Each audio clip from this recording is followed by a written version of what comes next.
Bonjour à toutes et à tous, je suis à la fois heureuse de vous retrouver pour cette vidéo ô combien spéciale pour moi et aussi un tout petit peu nerveuse, je dois bien l'avouer. Si tout s'est bien passé selon les lois cosmiques de l'univers et selon mon plan, j'ai réussi à vous programmer cette vidéo pour le mardi 25 août, autrement dit pour le jour de mon anniversaire. Date hautement symbolique, voilà, pour tout un chacun, vous avez le droit d'aimer, de désaimer vos anniversaires. Moi il se trouve que j'aime mon anniversaire, voilà, c'est une date qui compte dans mon année, et si j'ai pas réussi, eh bien tant pis, c'est pas grave, la vie continue. Cette année j'ai 32 ans, ce n'est pas tant l'âge qui est symbolique et source de nervosité pour moi, c'est plutôt que pour cette année à venir, donc moi je vis plutôt en termes d'année scolaire, voilà, je vis pas en termes d'année calendaire. Je suis quelqu'un qui suis restée sur le calendrier scolaire, déjà puisque comme mon anniversaire est fin août, ça marque quand même le renouvellement pour moi à ce moment-là. En fait cette année qui arrive, l'année donc de mes 32 ans, elle va être une année assez particulière puisque je vais me retrouver à avoir du temps devant moi, notamment pour des raisons de santé. Si vous voulez précisément savoir pourquoi, comment, etc., il y a des heures, je ne vous mens pas, il y a des heures de vlogs qui vous attendent sur Patreon, puisqu'en fait sur Patreon se trouvent les vlogs mensuels où tous les mois je filme des bouts de mon quotidien et je vous les poste. Je sais que là je suis en retard pour le vlog de juillet. Voilà, et sachez tout de suite qu'il n'y aura pas de vlog en août puisque j'ai un peu levé le pied. Je ne m'épanche pas plus sur le sujet de pourquoi l'année prochaine je vais avoir beaucoup de temps devant moi. Je dirais juste que c'est très difficile d'être une personne handicapée qui tente de survivre dans le milieu de l'intermittence du spectacle dans la France d'aujourd'hui. Voilà, c'est tout ce que je dirais. Moi j'aime bien donner du sens aux épreuves qui parcourent ma vie. Et donc cette année j'ai eu envie de lui donner du sens.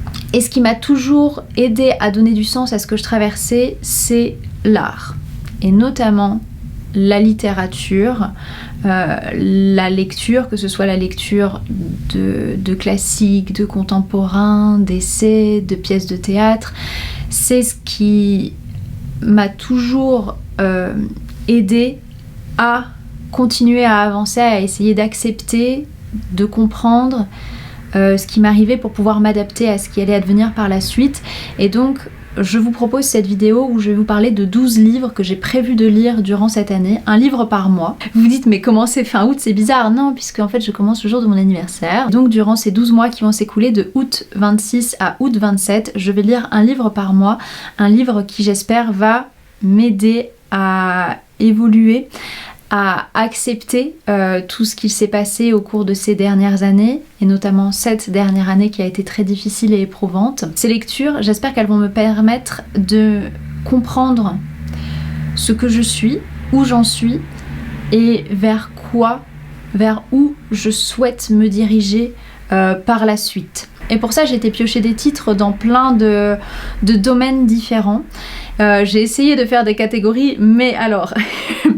Si vous ne me connaissez pas, sachez que j'ai mon propre système de pensée et de classification qui n'est peut-être pas très académique. Je ne vous présente pas les livres dans l'ordre dans lequel je vais les lire, même si je vais quand même vous dévoiler par quel livre je souhaite commencer cette année de reconstruction littéraire. Je pense que je peux l'appeler comme ça. J'ai pas encore donné de nom, j'ai pas encore trouvé. J'ai un peu retardé avant de filmer cette vidéo parce que bon, ça voulait dire que...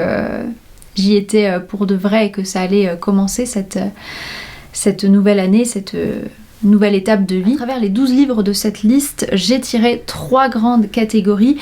Et la première, je l'appelle là, appelons-la ensemble repos. Si vous ensuite vous trouvez de meilleurs noms à donner à mes catégories et peut-être un peu plus poétiques, un peu plus réfléchis, n'hésitez pas à faire des propositions en commentaire, je serai ravie et ça m'aidera peut-être. Le premier livre que je vous présente dont le titre de ce livre pourrait être le titre de cette vidéo et le titre de mon année même à venir, c'est Mon année de repos et de détente de Ottessa Moshfegh. Ce livre-ci, on en a entendu parler partout, il est best-seller, ça fait partie de la catégorie des Weird Woman Writing Weird Books. Le résumé nous dit: j'avais commencé à hiberner tant bien que mal à la mi-juin de l'an 2000. J'avais 26 ans. J'ai pris des cachets à haute dose et je dormais jour et nuit avec des pauses de 2 à 3 heures. Je trouvais ça bien. Je faisais enfin quelque chose qui comptait vraiment. Le sommeil me semblait productif. Quelque chose était en train de se mettre en place. En mon fort intérieur, je savais. C'était peut-être la seule chose que mon fort intérieur ait su à l'époque, qu'une fois que j'aurais assez dormi, j'irais bien. Je serais renouvelée, ressuscitée. Ma vie passée ne serait qu'un rêve, et je pourrais sans regret repartir de zéro, renforcée par la béatitude et la sérénité que j'aurais accumulées pendant mon année de repos et de détente. Jeune, belle, riche, fraîchement diplômée de l'université de Columbia, l'héroïne du nouveau roman d'Otessa Moshfegh décide de tout plaquer pour entamer une longue hibernation en s'assommant de somnifères. Tandis que l'on passe de l'hilarité au rire jaune en découvrant les tribulations de cette Oblomov de la génération Y qui somnole d'un bout à l'autre du récit, la romancière s'attaque au travers de son temps avec une lucidité implacable et à sa manière méchamment drôle. Ce résumé me parle tellement. Bon, elle a 26 ans, j'en ai 32, mais mis à part ça...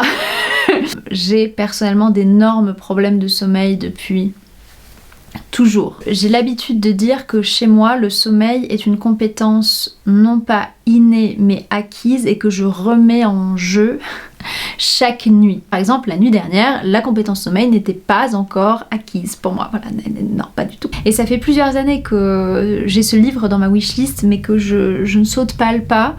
Et je pense que peut-être à l'intérieur, j'attendais d'avoir une année de repos et de détente devant moi pour pouvoir le lire et processer tout cet ouvrage, pouvoir le digérer également. Le deuxième ouvrage de cette catégorie repos que j'ai très envie de découvrir cette année, vous l'avez entendu citer dans la lecture du résumé, c'est Oblomov. Mon russe est un peu rouillé.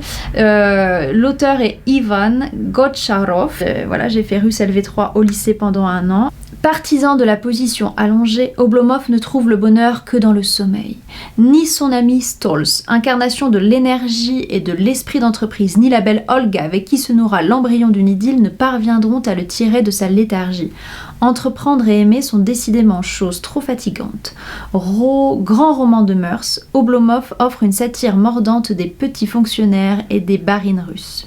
La première partie du texte constitue un véritable morceau de bravoure, irrésistible de drôlerie, décrivant les multiples tentatives toutes vouées à l'échec d'Oblomov pour se sortir de son lit.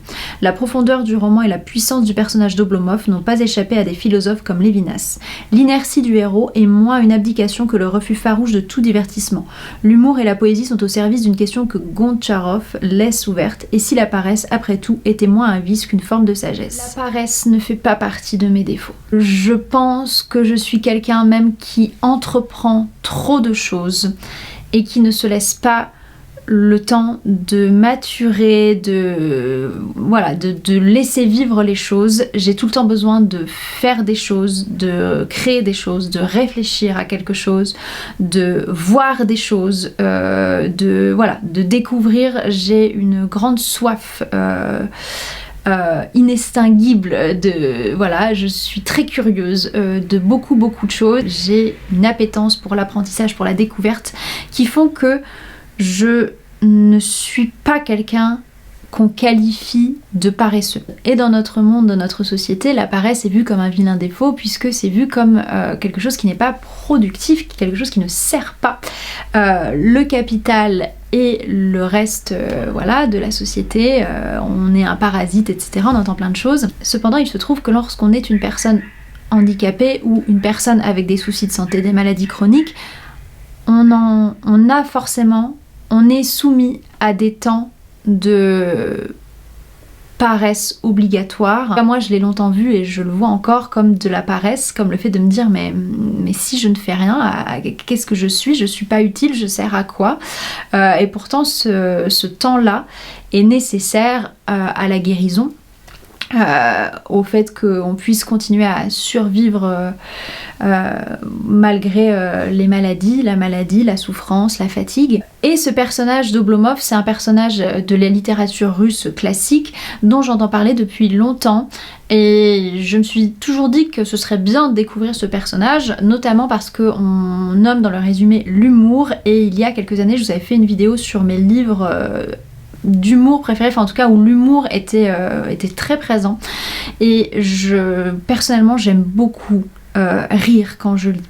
J'aime rire intelligemment et c'est rare que j'ai des récits qui me fassent vraiment rire et réfléchir à la fois, et j'espère qu'Oblomov sera dans cette catégorie là, et en plus ce sera toujours un classique lu dans ma vie, et un classique russe également, donc écoutez, on prend. Et puisqu'on vient de parler de paresse, je continue mon chemin dans cette catégorie qui s'appelle repos, avec le roman Paresse pour tous de Adrien Klent, paru aux éditions du Tripode, dont voici le résumé.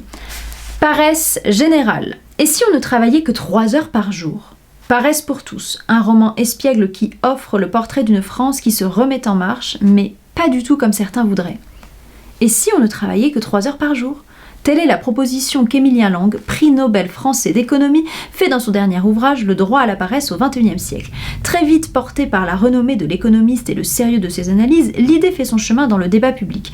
Moquée par les uns, portée au nu par les autres, elle se retrouve au bord du compte, débattue dans toutes les rédactions, au bout du compte, pardon. Elle se retrouve au bout du compte, débattue dans toutes les rédactions, sur tous les plateaux télé. En quelques jours, elle devient le sujet sur lequel tous doivent se prononcer. Et si un autre monde était possible ? L'ampleur du phénomène est telle qu'Émilien Lang, pris de court par le succès colossal de son livre, se voit poussé par ses proches à l'élection présidentielle de 2022. L'enjeu est simple, changer de modèle de société, sortir d'un productivisme morbide pour redécouvrir le bonheur de vivre. Paresse pour tous est un roman espiègle, fort d'une érudition jamais pédante et de clins d'œil taquins à nos choix de vie. Il rend crédible une utopie, celle d'une société qui renverse ses priorités et prend le temps d'exister. Par rapport à tout ce que je vous ai dit sur les 2 précédents ouvrages, vous voyez la filiation logique pour arriver à Paresse pour tous. Je pense que ça va faire du bien de lire une utopie. Une utopie dans laquelle on se dit bon, voyons voir un monde où on se projette, où on ne travaille plus que 3 heures par jour. Voilà, avec ce prix Nobel d'économie qui fait cette proposition-là. Moi, je suis très curieuse de lire ce roman. Je ne sais pas ce qu'il vaut, je ne sais pas si je vais adhérer à l'écriture. C'est parfois un petit peu ce qui me freine avec certains ouvrages contemporains, c'est que la plume n'est parfois pas au rendez-vous selon mes goûts. Mais en tout cas, le résumé... Le pitch, le concept me plaît, m'intrigue. Et écoutez, peut-être que j'en tirerai des leçons de vie également. En tout cas, c'est tout ce que je souhaite de ces lectures. Et en parlant de leçons de vie, j'aimerais beaucoup lire là un essai également dans cette catégorie, le dernier ouvrage de la catégorie repos qui s'appelle Éloge du risque de Anne Dufourmentel. C'est un grand résumé, restez avec moi. Notre temps est placé sous le signe du risque. Calcul de probabilité, sondage, scénario autour de crash boursier, évaluation psychique des individus, anticipation des catastrophes naturelles, cellules de crise, caméra. Plus aucune dimension du discours social ou politique, voire éthique, n'y échappe. Aujourd'hui, le principe de précaution est devenu la norme. En termes de vie humaine, d'accidents climatiques, de terrorisme, de revendications sociales, le risque est un curseur que l'on déplace au gré de la mobilisation collective, mais de fait, il est une valeur inquestionnée. Que signifie risquer sa vie ? Comment est-ce possible, étant vivant, de penser ce risque ? Le penser à partir de la vie et non de la mort. Risquer sa vie, est-ce nécessairement affronter la mort et survivre ? Ou bien y a-t-il, logé dans la vie même, un dispositif secret, une petite musique à elle seule capable de déplacer l'existence sur cette ligne de front qu'on appelle désir ? Comment ne pas s'interroger sur ce que devient une culture qui ne peut plus penser ce risque sans en faire un acte héroïque, une pure folie, une conduite déviante ? L'expression est l'une des plus belles de notre langue. Je mets dans la catégorie repos et peut-être au vu du résumé vous dites mais je ne vois pas le lien, le connecteur logique. Parce que c'est un risque de prendre cette année de repos et de détente pour moi. C'est un risque majeur, même s'il a été calculé et réfléchi et établi. Mais tout de même, c'est très risqué de faire un pas de côté. Pour moi et pour tout à chacun en général. Et quand on a 32 ans, on a l'impression qu'on est arrivé à un endroit où sa vie devrait être stable, sécurisée, sécurisante. Et là, je suis dans un moment où toutes les cartes vont être rabattues. Je suis quelqu'un qui ose, je crois quand même beaucoup. Voilà, j'ai beaucoup d'impulsions en moi, comme je vous le disais, d'entreprendre, en tout cas de créer, de se dire allez, on essaye, on fait ça, on tente, et puis... carpe diem, mais je suis quelqu'un qui a peur beaucoup, qui s'inquiète énormément, Et j'espère ce que j'espère trouver dans Éloge du risque Anne Dufourmentel, c'est peut-être des mots pour pouvoir expliquer ce qui se passe en moi, comment réfléchir le risque, voilà, d'oser, d'aller au-delà encore de barrières, de choses, de se lancer dans des projets peut-être encore plus fous que ceux que j'ai fait jusqu'alors dans ma vie. Et pourtant, mon Dieu, que j'en ai fait des projets fous, parce qu'il faut être un petit peu toqué pour devenir comédienne dans notre société, et avoir sa propre compagnie de théâtre et avoir une chaîne Booktube et écrire, enfin, et plein de choses. Il y a d'autres choses aussi, notamment le risque par exemple de, pourquoi pas, rêver d'acquérir une maison. Et ça me conduit directement à la catégorie suivante. Regardez comme en fait c'est logique cette vidéo et mon esprit farfelu. Avec mon mari, on a pour souhait d'acquérir un bien, d'acquérir une maison. Il y a plein de choses qui se mettent en place. À nouveau, si vous voulez en savoir plus, rendez-vous sur Patreon pour connaître tous les coulisses de tout ça, de ce projet-là. Et le risque d'acquérir une maison dans la campagne, hein, voilà, on va pas... Vous devinez bien que je ne suis pas du tout une citadine. Moi j'aime la nature et les bois. La vie en appartement c'est pas du tout pour moi, donc clairement je n'ai pas le choix que pour ma santé, mon bien-être, de ne pas vivre en ville, très clairement. Voilà, je sais pas pourquoi je vous dis ça, si parce que, alors on va dire que le premier livre dont je vais vous parler dans cette liste, je vais appeler cette catégorie un lieu à moi. Voilà, tout à fait, on paraphrase Virginia Woolf, mais vous allez voir que ça a un lien toujours. Et en tout cas, le premier ouvrage de cette liste que je vous présente, c'est Après le virage, c'est chez moi, de Marie Koch. Voyage sensible qui interroge nos liens au paysage et met des mots sur cette quête universelle et difficilement saisissable, chercher son chez-soi. C'est où chez vous ? Est-ce le lieu où vous habitez ? On habite quelque part parce qu'on y est né, parce qu'on y travaille, parce qu'on a suivi quelqu'un, parce qu'on a été obligé de partir, parce qu'on a été obligé de rentrer, parce qu'on a voulu y tenter sa chance. Il y a le lieu où on vit, il y a les lieux que l'on a quittés, et parfois existe aussi un endroit que l'on espère retrouver, celui qui n'est pas encore chez nous. Un lieu qui répondrait à nos attentes existentielles, qui nous permettrait de retrouver nos sensations d'enfance, qui correspondrait à l'idée que l'on se fait du beau, du vivable, du vrai. Chercher son lieu, c'est espérer trouver l'environnement qui sera le bon pour nous, mais aussi espérer trouver sa place, une forme d'évidence, de stabilité, de point de chute. Un lieu d'arrivée qui rendrait l'ensemble de votre vie cohérente. Dans cette quête, plus ou moins consciente, plus ou moins active, nous devons composer avec nos obligations et nos ambitions familiales, professionnelles, financières, mais aussi politiques et environnementales.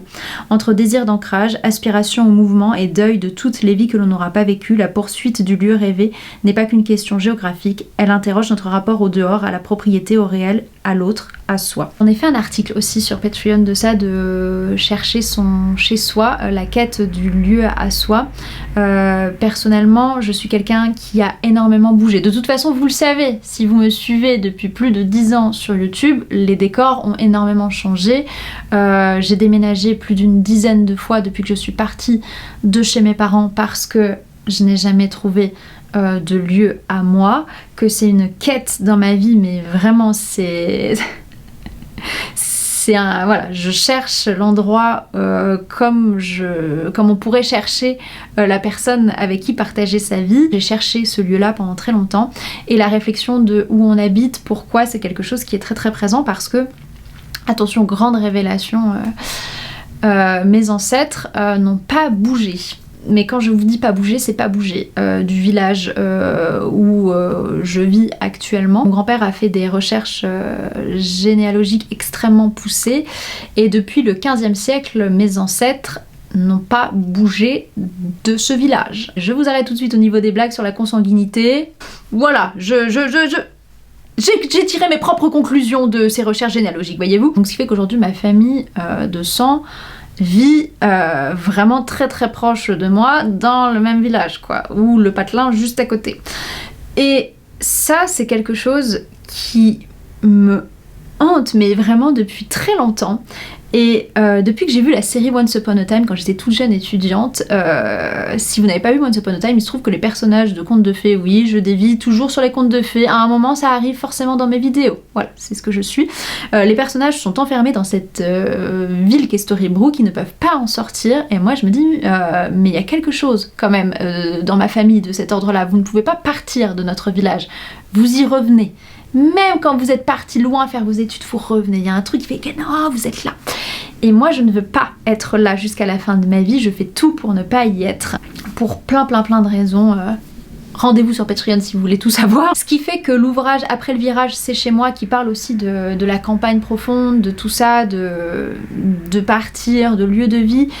Je suis sûre que je vais en tirer des choses qui vont m'aider à comprendre un petit peu tout ça.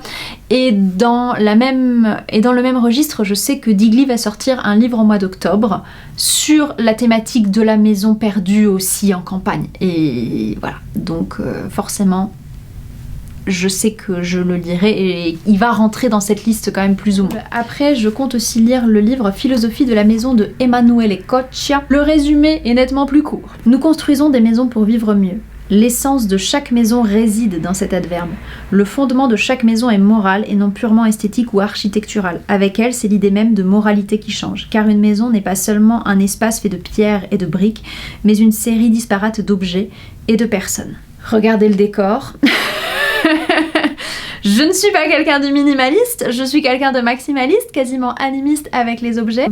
Quand on pense à un nouveau lieu de vie, en tout cas moi je pense à aménagement de ce nouveau lieu de vie, de la poésie de ce nouveau lieu de vie. Aujourd'hui, 25 août, c'est aussi l'anniversaire de Louis II de Bavière. Voilà, nous partageons la même date de naissance. Et Louis II de Bavière, si vous ne le connaissez pas, c'est le roi bavarois qui a construit des châteaux incroyables, les châteaux de contes de fées qui ont inspiré Walt Disney pour ses films notamment.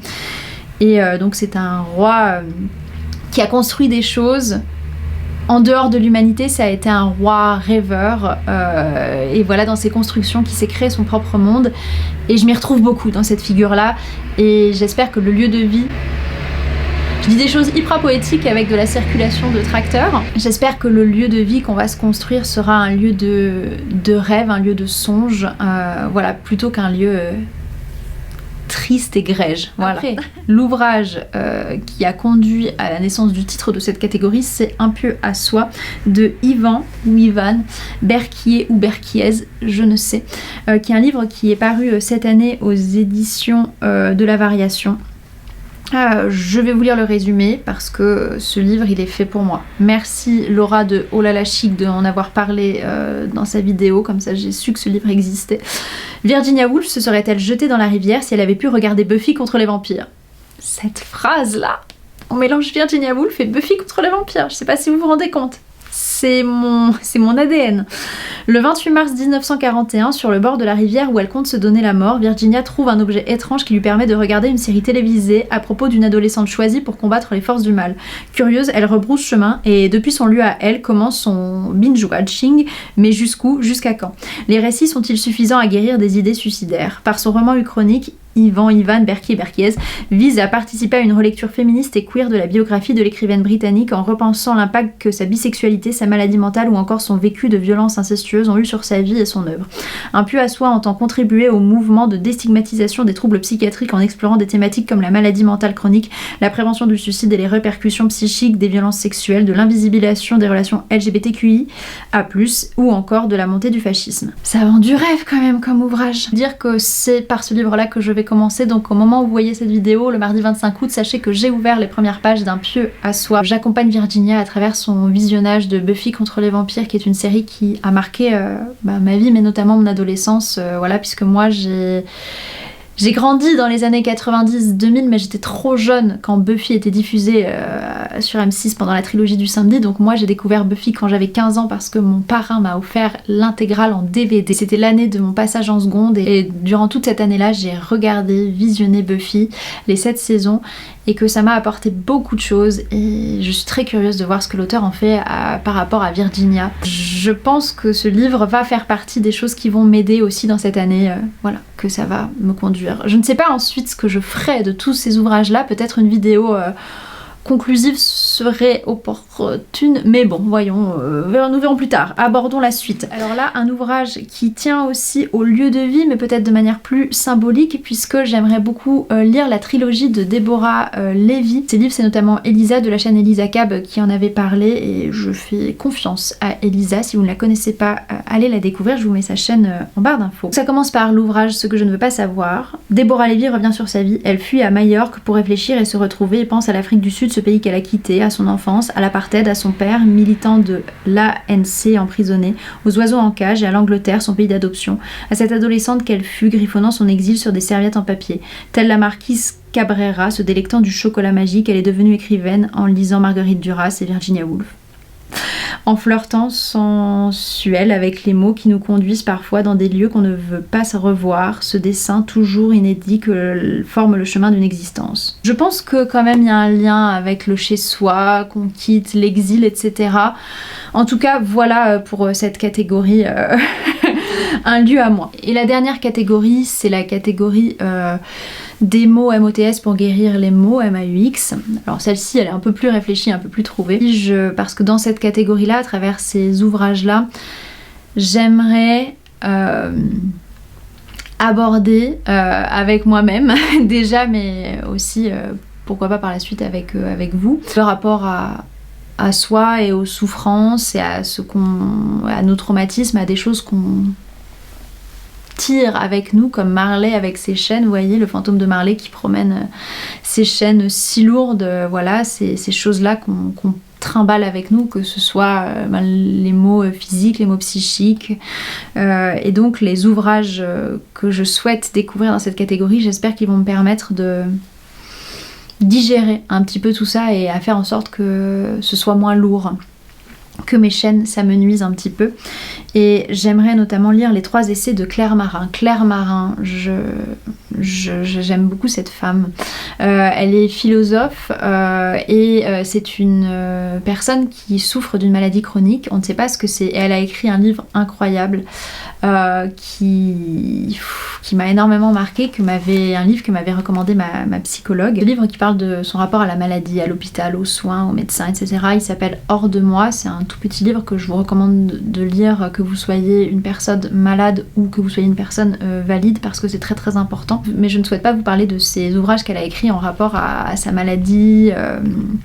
Voilà, je souhaite plutôt vous parler de sa trilogie d'essais qui s'appelle Être à sa place, Rupture et les débuts. Les titres sont éloquents à nouveau, parce qu'à travers ces 3 ouvrages, ces 3 essais, je crois que on peut trouver une manière de réfléchir au renouveau, au fait de recommencer, de prendre un nouveau départ. Je commence par Être à sa place, celui que j'ai déjà en ma possession.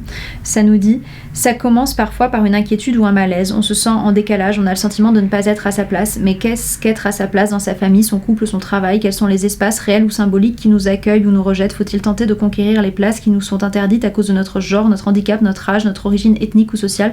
Peut-être faut-il transformer ces lieux de l'intérieur et s'y créer une place à soi. Ce que j'apprécie beaucoup chez Claire Marin, c'est que ce n'est pas du développement personnel. Voilà, c'est vraiment quelque chose qui est pensé, qui est réfléchi, qui est terrorisé. Non, qui est théorisé. Et j'ai toute confiance en Claire Marin et en sa pensée, en sa rhétorique, en sa culture, en son expertise pour pouvoir m'apporter des billes, pour pouvoir recommencer. Et qui sait, peut-être un jour même trouver ma place. Voilà, on verra, c'est la quête de ma vie, trouver ma place. Ensuite, je vous parle d'un autre essai coécrit par Chiara Kahn et Charlotte Puiseux, qui s'appelle Plutôt vivre, comprendre le validisme et valoriser une culture CRIP. Plutôt mourir que d'être handicapé. Cette exclamation résume à elle seule le regard que notre société validiste porte sur le handicap, sur fond d'un capitalisme qui valorise la performance, séparant ainsi les personnes valides qui seules connaîtraient un bonheur auquel les personnes handicapées n'auraient pas accès et dont la vie ne vaudrait pas la peine d'être vécue. Alors qu'un individu sur 2 sera temporairement ou non concerné par une situation de handicap au cours de son existence, Chiara Kahn et Charlotte Puiseux reviennent sur l'histoire de la construction sociale du validisme en démontant les dynamiques à l'œuvre afin de proposer de nouvelles perspectives où tous les êtres humains pourraient trouver leur place sans qu'ils soient... Pardon, avec le bruit je suis perturbée. La caméra a coupé. Donc nous en étions à sans qu'il soit besoin de transcender sa différence, non pas de vivre malgré mais de vivre avec, apprendre à sortir des logiques productivistes, ne plus avoir honte d'être vulnérable et interdépendant, s'accepter dans toutes nos particularités pour se frayer un chemin vers l'union, la fierté, la reconnaissance. Tel est l'objectif ambitieux tout autant que nécessaire de cet ouvrage. Je vais parler de mon expérience qui est celle d'une personne dont les handicaps sont invisibles, et il y a vraiment ça dans mon rapport à l'existence, dans mon rapport aux autres, c'est que comme mes handicaps ne se voient pas, on m'en demande toujours plus et j'exige toujours plus de moi-même également par rapport aux attentes que les autres ont de moi. et que c'est pas possible quoi, et que assumer d'être handicapée c'est très difficile. Et moi je suis vraiment très bien entourée, que ce soit mes proches ou que ce soit mon équipe médicale qui m'ont aidée à faire toutes les démarches afin d'être reconnue, afin d'être aidée aussi. C'est très important, je pense, qu'on repense la place du handicap dans la société et notre rapport à l'handicap aussi, parce que voilà, c'est des phrases qu'on entend beaucoup trop malheureusement. Ah non, plutôt mourir que d'être handicapé, c'est pas possible quoi. Ben en fait, la vie c'est beaucoup plus nuancé que ça, et il faut apprendre à ne pas vivre malgré, mais vivre avec, et que ça soit, et qu'on puisse faire partie intégrante de cette société également. C'est très important, donc j'espère que cet essai va à nouveau... ça va tirer un constat qui est difficile parce qu'on le connaît, mais j'espère que ça ouvre le champ des possibles en fait, même si cette vidéo peut paraître peut-être un peu déprimante, j'en suis bien désolée, surtout après cet été qui a déjà été très difficile pour beaucoup d'entre nous et pour la biodiversité, etc. etc. Mais en fait moi j'espère avec toutes ces lectures aller vers le mieux, avoir des solutions, avoir de l'espoir en fait, c'est ce dont j'ai le plus besoin aujourd'hui, de quelque chose qui va être un renouveau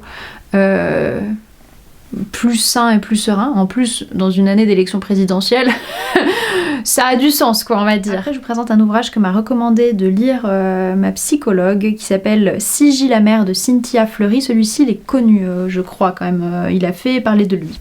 La philosophie politique et la psychanalyse ont en partage un problème essentiel à la vie des hommes et des sociétés, ce mécontentement sourd qui gangrène leur existence. Certes, l'objet de l'analyse reste la quête des origines, la compréhension de l'être intime, de ses manquements, de ses troubles et de ses désirs. Seulement, il existe ce moment où savoir ne suffit pas à guérir, à calmer, à apaiser. Pour cela, il faut dépasser la peine, la colère, le deuil, le renoncement et de façon plus exemplaire le ressentiment, cette amertume qui peut avoir notre peau alors même que nous pourrions découvrir son goût subtil et libérateur. L'aventure démocratique propose elle aussi la confrontation avec la rumination victimaire. La question du bon gouvernement peut s'effacer devant celle-ci. Que faire, à quelque niveau que ce soit, institutionnel ou non, pour que cette entité démocratique sache endiguer la pulsion ressentimiste, la seule à pouvoir menacer sa durabilité. Nous voilà, individus et états de droit, devant un même défi, diagnostiquer le ressentiment, sa force sombre, et résister à la tentation d'en faire le moteur des histoires individuelles et collectives. À nouveau, c'est un livre intéressant à lire lors d'une année d'élection, n'est-ce pas? Écoutez, je vais peut-être briser un mythe ou pas, mais je ne suis pas une sainte, dans le sens où je suis quelqu'un de très rancunier. J'ai la malédiction d'avoir une hypermnésie, donc une mémoire très poussée, donc je n'oublie pas lorsqu'on m'a fait du mal, lorsqu'on m'a fait souffrir, et j'ai énormément de ressentiments et je me repasse lors de mes nuits d'insomnie, puisque le sommeil n'est pas inné mais acquis, et donc lorsque la nuit, cette compétence n'est pas active, je ressasse tous ces moments difficiles que j'ai traversés. J'ai énormément de ressentiments et de sentiments aussi d'injustice, parce que quand on est aussi handicapé, on se dit mais pourquoi moi? Enfin en tout cas moi je fais confiance à ma psychologue qui était libraire avant. Vous voyez, cette psychologue on était faite pour, pour collaborer ensemble, et je sais qu'il va m'apporter des choses et qu'il va me permettre un petit peu de comprendre. Et je reste dans la thématique de la rancœur, parce que oui c'est important d'en parler aussi, on a le droit d'être rancunier et le droit aussi de ne pas offrir son pardon comme ça et de ne pas forcément pardonner. Voilà, ça fait du bien de le dire et de se le dire. Quand on nous a fait des choses, on a le droit de ne pas pardonner, sauf si ça nous fait du bien, mais si ça ne nous fait pas du bien, pourquoi faire? Et donc, je parle d'un livre qui s'appelle Vengeance, le droit de ne pas pardonner, de Laurence Desvillers. Je ne pardonne pas. Ce n'est pas une incapacité, mais une volonté. Certaines injustices sont irréparables, leur violence impardonnable. Elles suscitent la colère jusqu'au désir de se venger. Mais personne n'ose l'avouer car la vengeance n'a pas droit de citer. La sagesse la rejette, l'État la punit, la morale la condamne. Il se pourrait pourtant qu'un tel désir soit l'unique moyen de retrouver l'honneur d'être soi quand on a été humilié. Cette aspiration n'a-t-elle pas le pouvoir de dénoncer l'impunité, de retourner la honte contre l'offenseur? Ni haine, ni pardon, ni loi du talion, vouloir se venger d'une injustice est un acte de libération. Dans cet essai aussi radical que rigoureux, Laurence Desvillers explore le désir de vengeance à l'appui de témoignages d'œuvres classiques et contemporaines. Je pense qu'on va parler de Monte Cristo et d'Heathcliff dans Les Hauts de Hurlevent. je pense, d'affaires et de procès récents. Elle s'attaque ainsi au discours dominant qui valorise le pardon et la réparation au détriment de la juste colère et de la lutte contre les abus de pouvoir. Mettre enfin les victimes au centre de nos préoccupations demande peut-être de ne pas taire leur refus de pardonner. Et j'espère en fait, après toutes ces lectures, devenir une personne plus sage. Vous voyez, avoir acquis énormément de sagesse et d'être capable d'avoir énormément de recul sur mon parcours, sur la société, sur le monde, et être capable d'avancer et de partager aussi ce chemin-là. Je fais partie de ces personnes qui pensent que l'existence a très peu de sens si on ne partage pas les choses, quelles qu'elles soient. Si on ne partage pas l'art, si on ne partage pas de beaux moments, si on ne partage pas nos réflexions, nos pensées pour avancer ensemble et aller au-delà de quelque chose de très grégaire, de très animal, vous voyez, dans le sens brut, etc. J'espère moi personnellement qu'à la fin de ma vie, j'arriverai à être en paix, j'arriverai à être dans la quiétude. Voilà, c'est tout ce que je me souhaite, c'est d'être enfin en paix et dans la quiétude, et j'espère que ces ouvrages-là vont m'y conduire. Et petit bonus littéraire, j'aimerais pouvoir recommencer et enfin terminer le premier tome de La Recherche du temps perdu de Marcel Proust. Je le mets par-dessus tout ça, par-dessus ces 12 livres-là, parce que vraiment, je me dis, pendant une année de repos, une année où on lève le pied, voilà, lire À la recherche du temps perdu, ça a du sens. Malheureusement, j'ai essayé de lire Proust vraiment beaucoup de fois, j'ai jamais dépassé le premier chapitre de La Recherche, donc qui sait, peut-être cette année on va aller au-delà, voilà. Encouragez-moi. Je vous remercie d'avoir regardé cette vidéo. Si vous souhaitez que je vous partage, peut-être que je fasse une vidéo par livre lu, un petit peu une vidéo essai par rapport à ce que j'ai tiré de l'ouvrage, aux liens que je fais, voilà, si ça peut vous intéresser, dites-le moi. Peut-être que je le ferai sur Patreon parce que ça reste quand même de l'ordre vraiment de l'intime, et bon, voilà. On ne sait jamais qui traîne sur internet. Je vous souhaite une très belle fin du mois d'août, et l'automne arrive, voilà.